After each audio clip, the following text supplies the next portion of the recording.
Bismillah, assalamualaikum warahmatullahi wabarakatuh. Alhamdulillah, salatu wassalamu ala rasulillah wa ala alihi wa sahbihi wa sallama taslima. Nah, melanjutkan membacakan hadis-hadis Rasulullah tentang fikih muamalah. Masih berkaitan dengan fikih jual beli, di mana hukum asal jual beli adalah perkara yang mubah, boleh-boleh saja. Sehingga syariat datang menjelaskan transaksi perdagangan yang dilarang, sekaligus barang yang dilarang diperjualbelikan. Nah, karena yang dilarang itu sedikit, maka yang tidak dilarang itu banyak jumlahnya. Selama nanti tidak mengandung jahalah, ketidakjelasan harga dan barang, tidak mengandung gharar, adanya unsur penipuan, dan tidak adanya transaksi ribawi di dalamnya. An Aisyah radhiyallahu anha qalat, dari Aisyah radhiyallahu an berkata, ja'atni Barirah. Barirah ini seorang budak wanita. Suaminya juga seorang budak, namanya Mugis. Faqalat katabtu ala ahli ala tis'i awaqin. Kata Barirah datang kepada Aisyah, wahai Aisyah, aku telah melakukan mukatabah dengan tuanku sebanyak 9 ukiyah. Mukatabah itu maknanya Pak adalah dia membuat perjanjian dengan tuannya agar dia nanti bebas dengan apa? Dengan membayar pembebasan dirinya dengan cara cicil. Paham? Nah, si tuannya Barirah ini memberikan harga diri si Barirah ini sebesar 9 ukiyah. 1 ukiyah itu 40 dirham. Berarti 360 dirham. Fi kulli amin ukiyah. Setiap tahunnya 1 ukiyah yang aku setorkan kepada tuanku. Fa'inini, tolonglah, bantulah aku untuk membebaskan diriku dari perbudakan. Paham? Jadi si Barirah minta apa Pak? Minta bantuan kepada Aisyah. Istilahnya apa? Minta bantuan untuk membebaskan dirinya. Fakultu, lalu Aisyah berkata kepada Barirah, in ahabba ahluki an a'uddaha lahum wa yakun wala uli fafa'altu. Jika tuanmu mau, aku membantu pembayaranmu dan walakmu buatku, maka aku akan lakukan. Wala itu Pak adalah si budak ini nanti kalau dibebaskan oleh tuannya, maka harta si budak ini kalau nggak ada yang mewarisi, kembali kepada mantan tuannya. Paham? Ini wala. Yang kedua, nanti si mantan budak ini boleh menyandarkan kepada dirinya qabilah tuannya. Kalau tuannya Quraisy, boleh nanti dia Barirah al-Quraisyiyah. Paham? Boleh. Nah, ini yang disyaratkan oleh Aisyah, karena memang ini adalah syarat dari Allah dan Rasulnya. Kalau budak itu dibebaskan Pak, maka yang membebaskan budak tersebut berhak mendapatkan wala si budak tersebut. Fadhahabat Bariratu ila ahliha. Lantas si Barirah ini pergi ke tuannya. Faqalat lahum, lalu menyampaikan hal itu kepada mereka. Fa'abau alaiha, mereka enggan, enggak mau. Mereka tetap menginginkan walaknya Barirah buatnya. Padahal Barirah ini kan dijual oleh tuannya, bukan dibebaskan. Faja'at min indihim, lalu si Barirah datang lagi menjumpai Aisyah. Wa Rasulullah jalisun, sementara Rasulullah ada di sisi Aisyah sedang duduk. Faqalat inni qad aradtu dzalika alaihim fa'abau illa ayyakunal wala'u lahum. Aku sudah menyampaikan itu, kata Barirah kepada Aisyah, tapi mereka enggan, enggak mau, sampai wala itu milik mereka.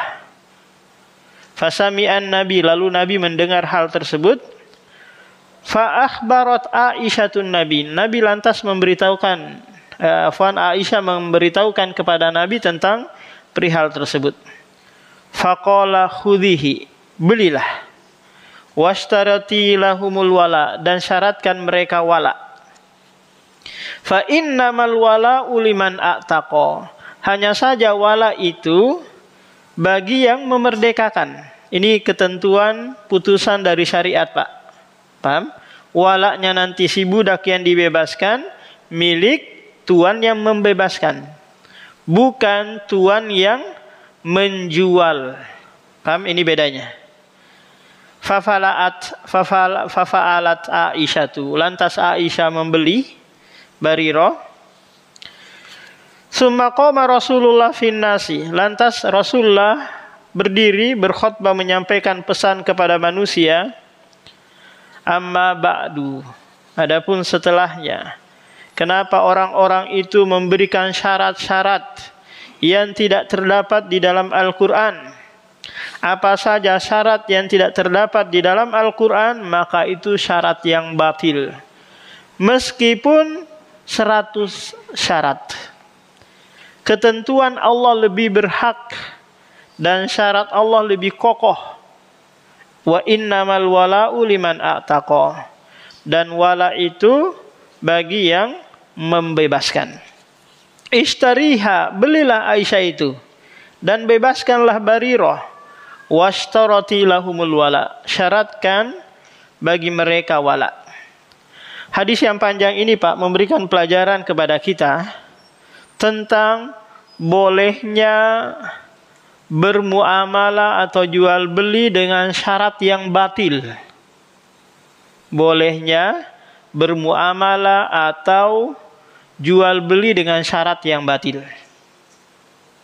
Kenapa? Karena di sini Rasulullah menyuruh Aisyah untuk membeli si Barirah. Padahal si tuan Barirah itu memberikan syarat yang batil, kan, Pak, ya? Apa syarat batilnya? Adalah walaknya si Barirah buat mereka. Paham? Padahal ketentuan syariat, wala itu milik siapa, Pak? Orang yang memerdekakan, bukan orang yang menjual. Jadi simpulannya bahwa boleh bertransaksi dengan syarat yang batil. Kalau kita praktekkan atau kiaskan di zaman kita ini, Pak, banyak sekali transaksi atau muamalah atau jual beli dengan syarat yang batil. Coba kita sebutkan satu-satu. Pertama, beli listrik. Beli listrik. Paham? Kita beli listrik ke pemerintah. Paham, Pak? Itu ada syarat batil di situ. Apa kira-kira syarat batilnya, Pak? Lambat bayar, didenda sekian persen. Paham? Berapa tanggal 20 ya? Tanggal 20 atau tanggal 19, Pak? Batas akhirnya itu? 20. Telat bayar lewat dari tanggal 20, maka dikenakan denda berapa persen, Pak, dari ini? 10% ya? Nah, pokoknya ada persentasinya. Sekian persen akan didendakan. Ini adalah syarat batil. Paham? Maka boleh kita bertransaksi seperti ini, tapi dengan syarat jangan sampai lewat tanggal yang telah ditentukan. Bapak usahakan bayar di bawah tanggal 20. Paham? Meskipun di akad tersebut kita sudah sepakati lambat bayar, maka apa? Didenda. Bapak jangan sengaja mengulur-ngulur, nggak apa-apa, 20, 21, 22 baru saya bayar. Bapak akan didenda. Bapak nanti terjatuh pada perbuatan yang haram. Apalagi Pak, IndiHome, PDAM. Ini kan semua menerapkan apa? Syarat yang batil kan? Syarat yang batil dalam transaksinya. Itu disebutkan di awal nggak Pak? Ada perjanjian dia tertulis nggak Pak? Kalau kita beli PDAM, beli air PAM gitu, ada nggak kira-kira? Ada. Iya ada. Nah itu transaksi apa? Transaksi batil. Gimana kalau ngeredit motor, ngeredit kulkas, AC dan yang lainnya?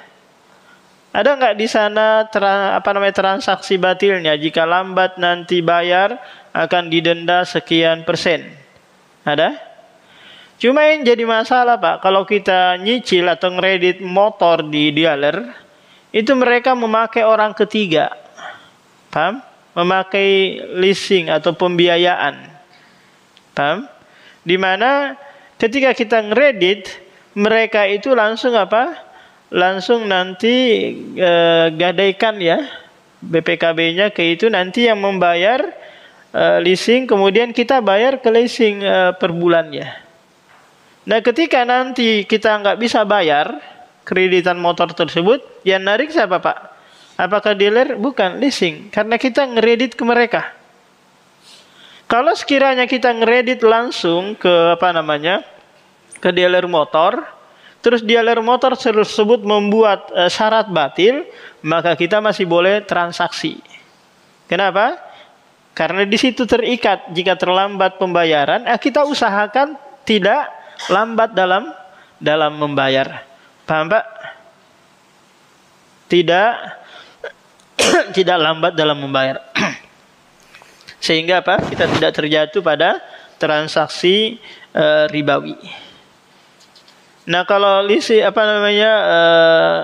nyicil ke leasing, ini transaksi ribawi, karena mereka meminjamkan uang ke kita untuk membayar kontan ke dealer, terus setelah itu kita kredit ke mereka dengan mengangsur setiap bulannya. Nah, nanti bisa dikiaskan kepada yang lain Pak, transaksi-transaksi yang batil yang di situ ada syarat batil.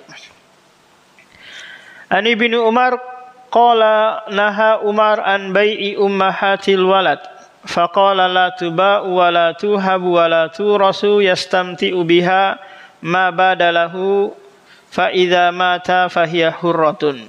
Wa an Jabir qala kunna nabiyyu sararina ummahatil aulad wan nabiyyu hayyun la nara bidzalika ba'san. Dua hadis ini Pak menjelaskan kepada kita bolehnya menjual ummahatul walad.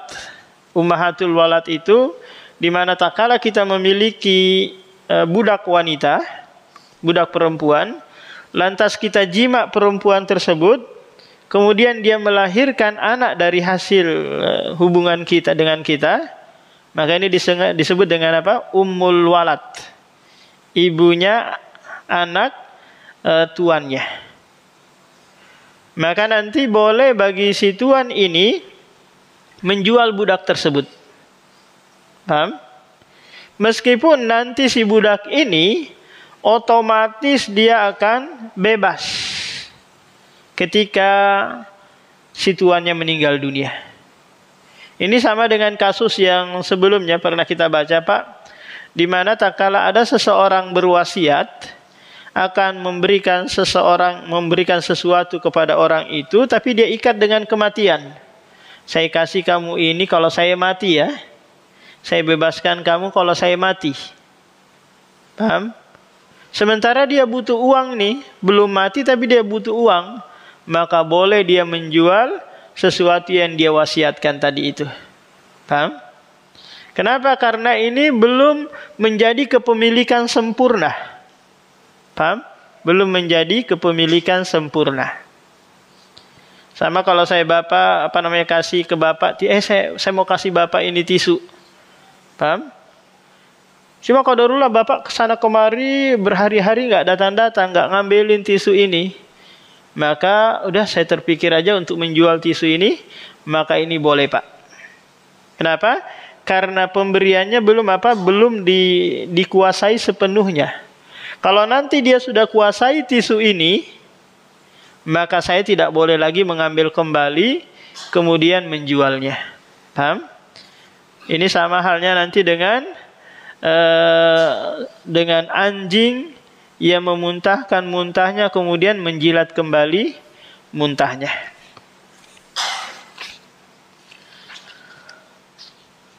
An Jabir bin Abdullah radhiyallahu anhuma qala naha Rasulullah an bai'i fadlil ma', rawahu Muslim.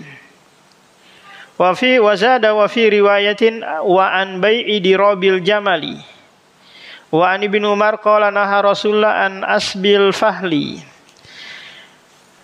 Di hadis yang kita bacakan ini Pak, ada dua transaksi atau jual beli yang dilarang. Yang pertama adalah fadlul ma'. Fadlul ma' itu gambarannya seperti ini Pak. Ada mata air yang muncul di dekat rumah kita, yang tanpa kita usahakan dengan cara ngebornya, galinya, air itu muncul dengan sendirinya. Paham? Ketika hajat kita sudah terpenuhi, kita sudah ambil air dari mata air tersebut, paham? Maka kita tidak boleh halangi yang lain untuk memanfaatkan air tersebut. Paham Pak? Kenapa? Karena ada 3 hal yang menjadi kepemilikan bersama. Ada 3 hal Pak yang menjadi kepemilikan bersama. Apa itu? Air, api, sama rumput. Air, api, dan rumput. Ini menjadi apa Pak? Kepemilikan bersama. Silahkan kalian ngambilin. Paham? Demikian juga api. Kalau di sini ada muncul api gitu Pak, silahkan Bapak masak bergiliran bergantian masak di api tersebut. Kayak di daerah Azerbaijan, kemudian Iran, daerah-daerah sana banyak sekali api yang muncul dari perut bumi. Paham? Kalau di sini apa kira-kira Pak? Batu bara ya. Kalau batu bara mengeluarkan api atau asap, silahkan di situ dimanfaatin bersama. Masak bareng-bareng mungkin tanpa beli gas lagi LPG 3 kilo itu. Karena ini kepemilikan bersama. Jadi kalau ada kelebihan air tadi, maka ini tidak boleh apa Pak? Tidak boleh dijual. Ini dengan catatan air tersebut muncul dengan sendirinya. Muncul dengan sendirinya.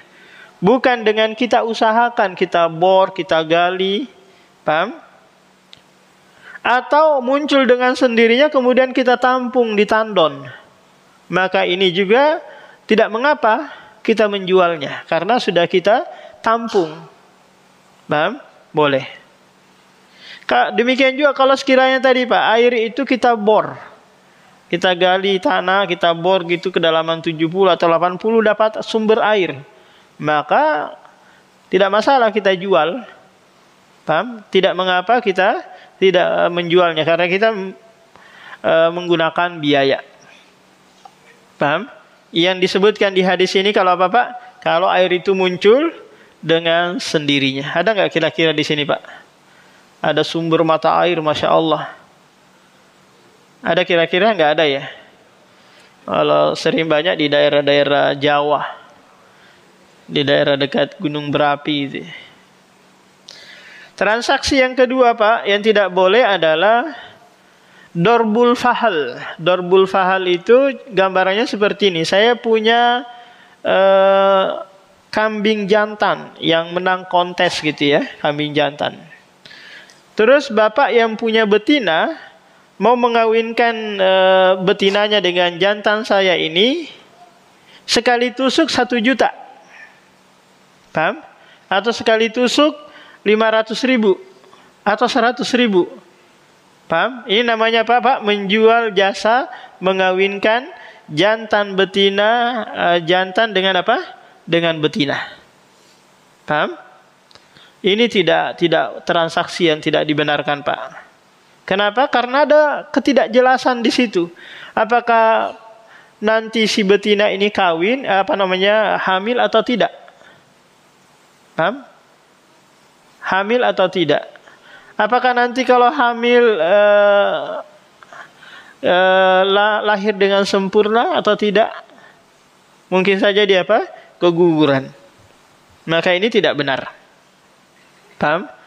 Upah mengawinkan apa Pak? Kambing atau onta atau sapi jantan ke kambing atau sapi betina, nggak boleh.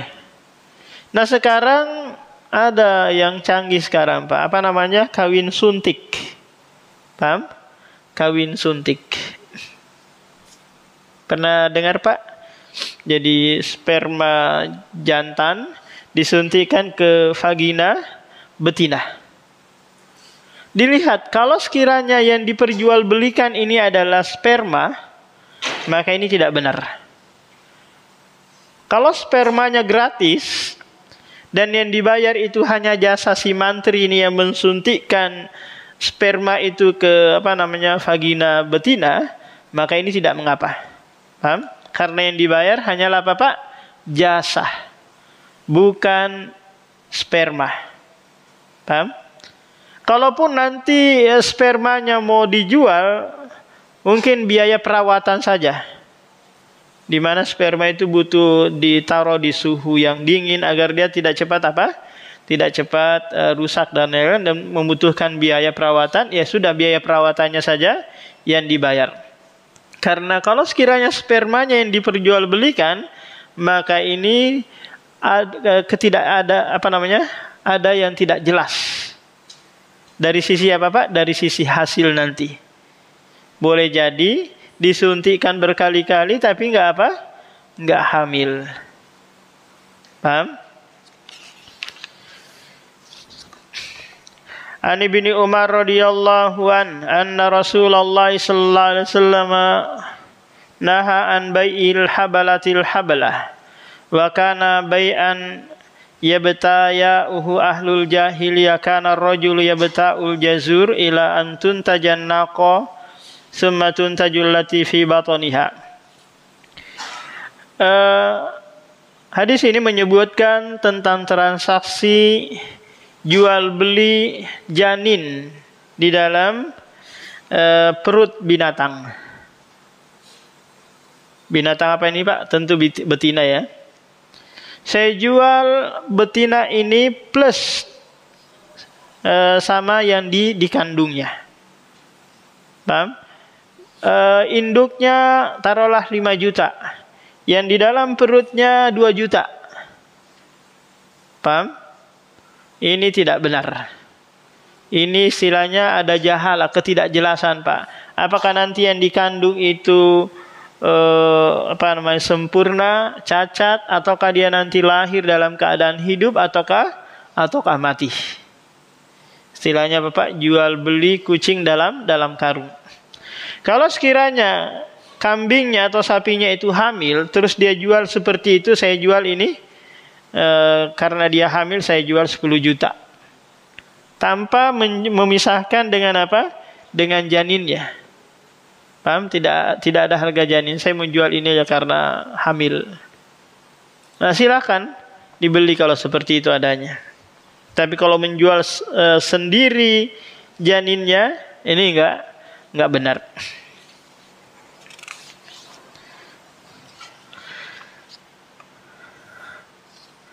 An Ibnu Umar anna Rasulullah naha an bai'il wala'i wa an hibatihi. Rasulullah melarang menjual belikan wala dan menghibahkannya. Ini sudah kita sebutkan Pak tentang wala.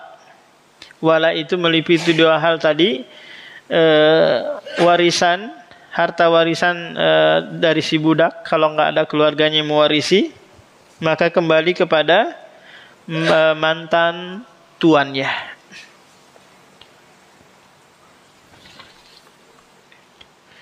An Abi Hurairah qala naha Rasulullah an bai'il hasa wa an bai'il gharar. Rasulullah sallallahu alaihi wasallam melarang jual beli dengan cara hasa. Hasa ini melempar sesuatu Pak, apakah itu batu ataukah tongkat, Sejauh mana Bapak melempar, maka sejauh itulah yang Bapak kuasai. Paham? Contoh, Bapak mau beli tanah saya di kilo. Ini silakan pegang batu ini. Sejauh mana Bapak melempar, panjang kali lebar, segitulah saya jual 100 juta. Paham? Saya berharap Bapak ini lemparannya pendek kan?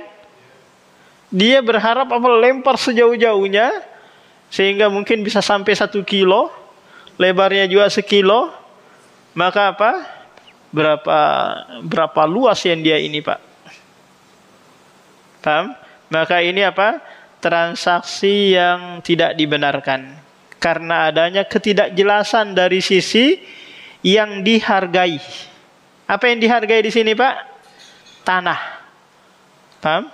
100 juta berapa kali berapanya nggak jelas. Terikat dengan apa? Dengan lemparan batu. Paham? Atau kalau ada barang yang di lapak situ, Pak. Nah, ini silahkan bola ini. Kalau Bapak nanti lempar kena 2, kena 3, itulah Bapak beli. Itulah Bapak miliki. Ini apa, Pak? Ini namanya transaksi yang ada jahalah, ketidakjelasan dari sisi yang dihargai. Dan ini bisa masuk dalam transaksi perjudian. Paham, Pak? Kayak kita biasanya ada di pasar malam itu, Pak. Kita beli gelang-gelang, ya kan? Nah, gelang ini mungkin kita beli 10, harganya 10.000. Nanti kita lemparin 1 gitu dapat minyak goreng. Berarti minyak goreng itu 1.000. Tapi kalau nggak masuk ke lubang minyak goreng, maka apa? Kita rugi. Nah, ini apa? Praktek judi. Paham? Atau kalau di mall-mall itu, Pak, kita masukkan koin, kemudian nanti nangkap boneka atau nangkap apa. Ini tidak jelas. Paham? Ini dilarang di dalam agama kita. Yang kedua, anbai'il goror. Rasulullah melarang transaksi yang ada goror. Goror di situ, Pak, ada merugikan antara si penjual atau si pembeli. Sebagaimana kalau saya katakan, Bapak, saya mau jual tisu ini ke Bapak. Terus Bapak nanya, Ustadz, itu harga tisu 1 lembar berapa? Bawa aja dulu. Kayak nggak percaya aja saya. Bapak kepengen tisu ini harganya murah kan? Saya kepengennya mahal. Maka Bapak ketika membawa ini tanpa kejelasan harga di awal, maka Bapak sudah bertransaksi dengan saya dengan transaksi yang goror. Paham? Karena pasti ada yang dirugikan di situ. Atau sama halnya kalau kita mempekerjakan tukang. Pak, kerja di rumah saya, Pak. Berapa, Pak, gajinya per hari? Kerja aja dulu, gampang aja itu. Paham? Maka ini tidak jelas. Meskipun itu kerjanya di masjid, maka harus jelas ini muawadhah atau tabarruan. Ini berbuat baik atau memang mencari upah. Kalau DKM mengatakan, ya Bapak ini kayak nggak tahu aja, kerja aja dulu, nanti aja di belakang cerita upahnya. Harus diperjelas di awal berapanya. Paham? Kalau disepakati oleh si tukang, jalan. Kalau enggak, sudah dari awal memang sudah dijelaskan. Sehingga tidak ada unsur penipuan di antara dua orang yang sedang berakad. An Abi Hurairah radhiyallahu anna Rasulullah qala man ishtarahu ta'aman fala yabihi hatta yaktalahu. Barang siapa yang membeli makanan, maka dia tidak boleh menjual makanan tersebut hingga dia menguasai. Ini transaksi yang dilarang oleh syariat kita, Pak. Menjual sesuatu yang belum kita kuasai, belum kita miliki seutuhnya. Contoh gini, Pak. Kita beli semen semen apalah, Konska atau Tonasa atau apalah di toko bangunan. Kita beli semen, harga semen Tonasa 50.000 satu sak, ya kan? Sudah kita bayar, cek. Kita tahu bahwa di Poka ini semen lagi mahal-mahalnya. Harga semen Tonasa 75.000. Terus kita datang kepada orang yang sedang bangun rumah, Pak, butuh semen nggak, Pak? Ini saya ada semen Tonasa, harganya 60.000. Bapak mau nggak? Oh ya mau, murah betul itu. Yang tadi ini yang beli 50.000 nggak boleh dia jual. Sampai ya Bapak, sampai semen itu dia bawa dulu ke rumahnya atau dia bawa ke gudangnya, baru dia jual lagi ke orang-orang yang membutuhkan. Paham? Karena nanti bisa terjatuh pada transaksi ribawi. Taruhlah tadi siapa namanya yang lagi kerja rumah itu membeli dengan harga 60.000. Lihat tetangganya lagi juga lagi kerjain rumah butuh semen, Pak, saya ada semen 60 saya mau jual 65.000. Paham? 65.000. Bapak mau nggak? Satu sak 65.000. Iya, murah betul itu. Paham? Akhirnya apa? Dia jual lagi ke yang lain. Banyaknya transaksi terjadi, tapi barang yang ditransaksikan itu juga. Maka ini bisa mengalami kenaikan inflasi gitu yang lebih tinggi karena apa? Barang itu tidak dikuasai terlebih dahulu. Jadi Bapak kalau ingin menjual sesuatu, Bapak kuasai barang tersebut, baru Bapak boleh menjualnya. Kalau Bapak nanti tukang kredit motor atau rumah atau apa gitu, maka Bapak harus bawa dulu motor tersebut ke toko atau ke rumah, kemudian Bapak baru kreditkan. Jangan Bapak hanya langsung ngasih uang, ini kamu beli sendiri aja. Ini transaksi Pak? Ribawi. Paham? Jadi apapun yang Bapak mau jual, itu harus Bapak kuasai dulu. Paham? Beda halnya lagi Pak, nanti kalau sekiranya Bapak menjual sesuatu yang Bapak belum kuasai, tapi menjualnya itu dalam bentuk foto atau gambar gitu. Paham? Contoh Bapak mau jual semen Tonasa dengan harga 60.000, baru hanya foto saja. Paham? Dan Bapak belum beli semen itu ke toko. Paham? Ketika ada yang inden, ada yang pesan 10 sak, baru Bapak carikan, terus Bapak nanti opor ke orang yang membeli tersebut. Maka ini boleh. Paham? Karena ini disebut dengan jual beli salaf. Barang dulu diterima, paham? Orang itu hanya mendapatkan keterangan dari sisi gambar dan harganya. Uang diterima duluan, kemudian Pak? Barang belakangan. Paham? Ini sama juga jual transaksi jual jasa umroh atau haji. Paham? Jasanya belakangan, uangnya dibayarkan di awal. Paham? Kita yang mau beli jasa paket umroh atau paket haji, itu kan belakangan, kita bayar duluan di awal kan Pak ya? Paham? Kita bayar belakangan. Bayar di awal. Jasanya kita terima di belakang. Maka ini namanya apa? Ijaratus salaf atau ijaratul bai'. Masih ada waktu kah Pak? An Abi Hurairah radhiyallahu an qala naha Rasulullah an bai'ataini fi bai'in. Rasulullah melarang satu barang dengan dua harga. Satu barang dengan dua harga. Para ulama Pak berselisih dengan penafsiran dari hadis Rasulullah satu barang dengan dua harga. Apa maknanya ini? Ada yang mengatakan bahwa yang dimaksud di sini adalah salaf dan bai'. Di mana saya mau menjual sesuatu, tapi dengan memajang foto terlebih dahulu, Bapak kirim uang, kemudian saya lagi membeli sesuatu dengan Bapak dengan harga kontan. Paham? Ini makna yang pertama. Makna yang kedua, satu barangnya harganya cash sekian, satunya lagi harganya kalau kredit sekian.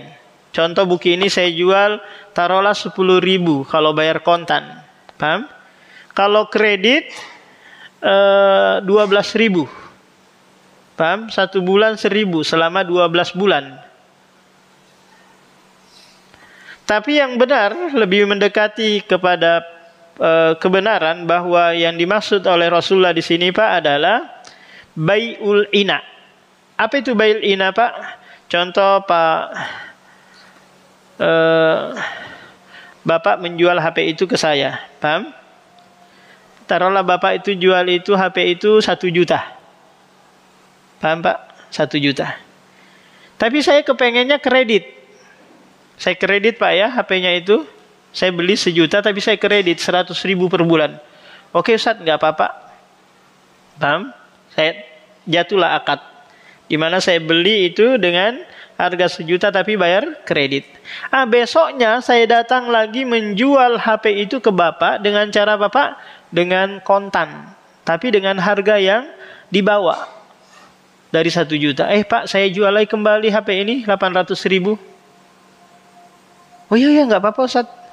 Berarti Bapak menyerahkan kepada saya 800.000, paham?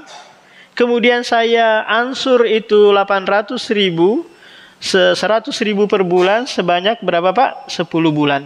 Berarti keuntungannya Bapak berapa? 200.000. Tapi dikelabui dengan apa? Dengan transaksi jual beli. Barangnya itu juga kembali. Kalau saya minjam langsung 800 kembali 1 juta, itu jelas kan ribanya. Tapi saya bungkusi, tutupi dengan apa Pak? Dengan transaksi jual beli. Ini namanya apa? Ina. Ini nggak boleh. Tapi kalau saya jual kepada orang lain, maka itu tidak mengapa. Karena saya mau mencari uang cash. Dan saya nanti bayar pelan-pelan ke Bapak yang punya HP ini berapa? 100.000 per bulan. Karena saya butuhnya uang cash. Nah, ini yang lebih tepat Pak. Kita beralih ke tanya jawab. Silakan barangkali dia mau ditanyakan Pak. Mau nanya tentang kambing tadi yang apa yang dikawinkan.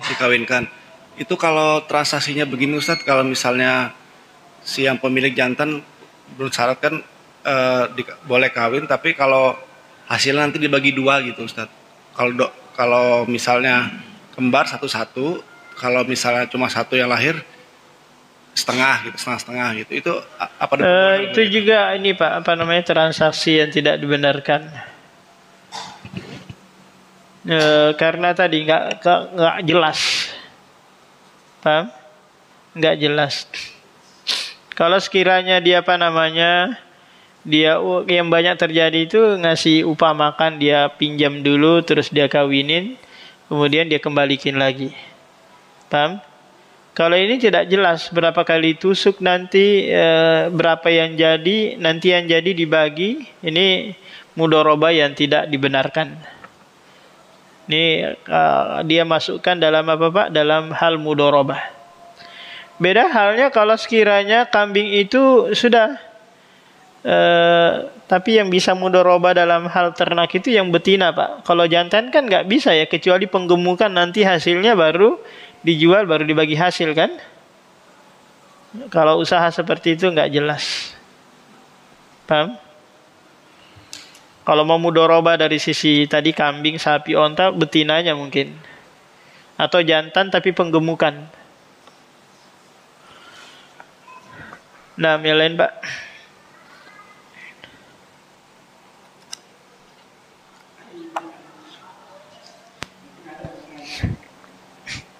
Saya pernah melakukan pekerjaan 4 orang sama saya. Yaitu 3 sebagai anak buah saya. Saya ambil itu pekerjaan itu 300 meter. Baru 100 meter selesai, teman ini tidak kuat. Jadi mau berhenti dia. Jadi tinggal saya sendirian. Waktu itu kita hitung-hitung 100 meter itu harganya 30 ribu. Dihitung-hitung ada untung 5.000 satu orang. Ternyata setelah teman meninggalkan itu, saya bergabung dengan orang lain, kelompok lain. Ternyata pekerjaan itu rugi. Apakah keterangan tadi yang 5.000 itu untung masih wajib saya bayar atau bagaimana? Sebentar dulu Pak. Tadi Bapak bersyarikat Al-Abdan ya, namanya Syarikatul Abdan, di mana ada 4 orang yang bekerja sama, tapi tidak menggunakan modal di situ, tenaga saja kan ya, dalam mengerjakan sebuah proyek. Proyek apa ini Pak tadi? Berizin, kecamatan untuk pengeboran itu, survei pengeboran minyak. Baru dapat berapa tadi? 100 meter dan selesai kita ambil 300 meter. Baru apa namanya proyeknya 300 meter, baru 100 meter yang dia kerjakan. Terus ada anggota yang mengundurkan diri. Maka yang mengundurkan diri ini Pak, nanti hasil dari 100 meter itu yang dibagi. Iya, dibagi. Dibagi. Taruhlah dari 100 meter itu kira-kira berapa Pak hasilnya? 5.000 satu orang. 5.000. 5.000 satu orang. Kasih sudah 5.000 itu. Nah, ketika nanti melanjutkan pekerjaan ini ke 110-20 nih, dia nggak dapat lagi kan? Iya. Nah, terus? Saya bergabung dengan kelompok lain, ternyata pekerjaan itu rugi. Pekerjaan itu rugi yang mana Pak? 100 lebih tadi? Yang 300 meter ini tadi. 300 meter tadi rugi. Maka Bapak jangan libatkan kerugian itu kepada yang mengundurkan diri. Bapak berbagi kerugian lagi dengan orang yang lain. Yang tadi baru datang, baru ikut bergabung. Jadi kelompok saya tadi yang pertama itu, yang 5.000 itu apa masih wajib saya bayar atau gimana? Iya, Bapak harus ngasih itu ke 5.000 itu, karena itu kerjasama 100 meter tadi. Iya. Paham? Beda halnya kerugian itu muncul dalam masa serikat, dalam masa pekerjaan 100 meter terus rugi, maka kerugian ditanggung bersama. Ini untung kan 100 meter. Yang rugi itu lebih dari 100 meter baru rugi. Paham? Maka Bapak nggak boleh menanggungkan kerugian juga kepada yang berhenti tadi itu. Ini yang masalah aja lagi Ustaz, nama-nama orang itu nggak ingat lagi. Oh ya, Bapak kalau mau bersedekah, sedekah aja atas nama dia. Oh gitu. Kalau memungkinkan nggak ketemu orang. Walaupun namanya kita nggak jelas. Gitu. Iya. Sebagai bentuk tahallul, melepaskan diri dari kezaliman. Nah, ada lagi Pak yang lain? Pak. Kalau jadi kalau kita jadi perantara jual beli, seumpama si pemilik barang menyampaikan kita barang itu 15.000, terus kita menawarkan ke orang, tapi kita up itu harga, apakah bisa di up sendiri atau harus sepakat dari pemilik dulu atau bagaimana? Iya, ini nanti ada pembahasannya Pak tentang wakalah ya, perwakilan jual beli, perwakilan menjual dan seterusnya. Nah, wakalah ini atau wakil ini ada 2 tipe ya. Tipe yang pertama dia muawadhah, mengambil jasa, mengambil keuntungan. Yang kedua tabarruan, dia hanya berbuat baik, membantu. Paham? Kalau Bapak memposisikan diri sebagai muawadhah yang mengambil keuntungan, maka Bapak harus perjelas, Pak, saya jualkan ini 15.000, berapa persen yang saya dapat? Berapa ya ini? Paham? Oh ya, sekian persen. Apakah boleh saya up harga dari 15.000 ini? Kalau diizinkan, Bapak up. Kalau nggak diizinkan, nggak boleh. Paham? Oh ya, silakan. Saya pokoknya terima 15.000 aja. Bapak mau naikin 1000% silakan. Nah, nggak ada masalah. Paham? Karena memang Bapak memposisikan diri untuk mengambil keuntungan di situ. Paham? Oh ya, silakan Bapak up. Nanti dari 15.000 itu Bapak dapat lagi 10% kok. Nah, ini lebih diberi keleluasaan lagi. Tapi kalau sekiranya Bapak posisinya hanya tabarruan, hanya sekedar membantu, Bapak nggak boleh diam-diam menaikkan terus ngambilin sendiri. Paham? Berarti ada niat yang terselubung di sini. Sama dengan apa istilahnya Pak? Just tip ya, jasa titip. Paham? Bapak kalau tujuannya hanya tabaruan membantu orang yang mau beli sesuatu di Mekah kah, atau di mana gitu, Bapak nggak boleh naikin harga dan mengambil keuntungan kalau itu memang apa? Tujuannya dari awal tabaruan membantu. Paham Pak? Tadi just tip boleh kalau Bapak memposisikan diri memang mengambil jasa. Ya kan?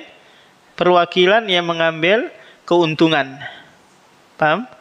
Wakil. Dan lihat lagi di situ apa ya, berapa yang dia inginkan, apakah dari harga barang ataukah persentasi dari harga penjualan. Rata-rata yang mempromosikan rumah, tanah dan yang lainnya, mereka mengambil sekian persen kan Pak ya dari harga. Memang itu kesepakatan. Nah, kalau tidak ada lagi kita tutup. Subhanakallahumma wa bihamdika, asyhadu an la ilaha illa anta, astaghfiruka wa atubu ilaik.